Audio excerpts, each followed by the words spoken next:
This is animalistic civilization. Nature gave us the opportunity to realize God. But God, realization is meant for human being.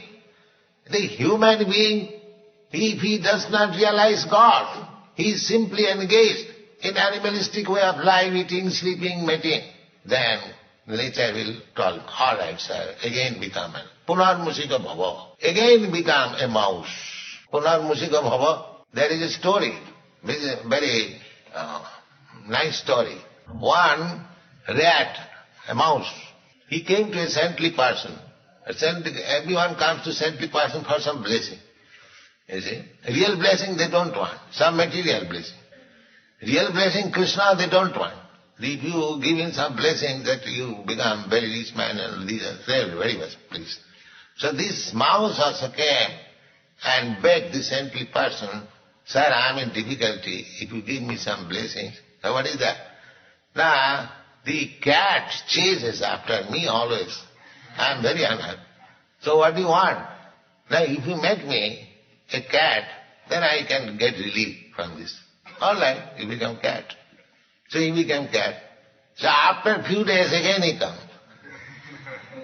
Sir, again I am in trouble.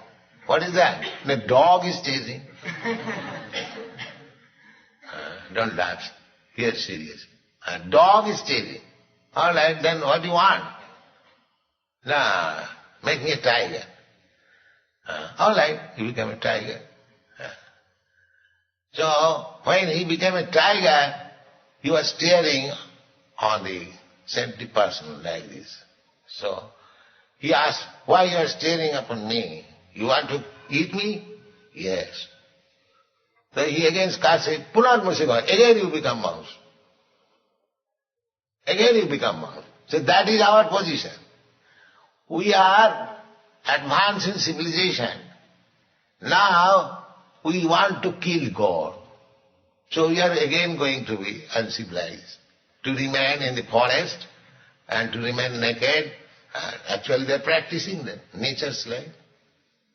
So again we are going to be aborigines. And that is being practiced.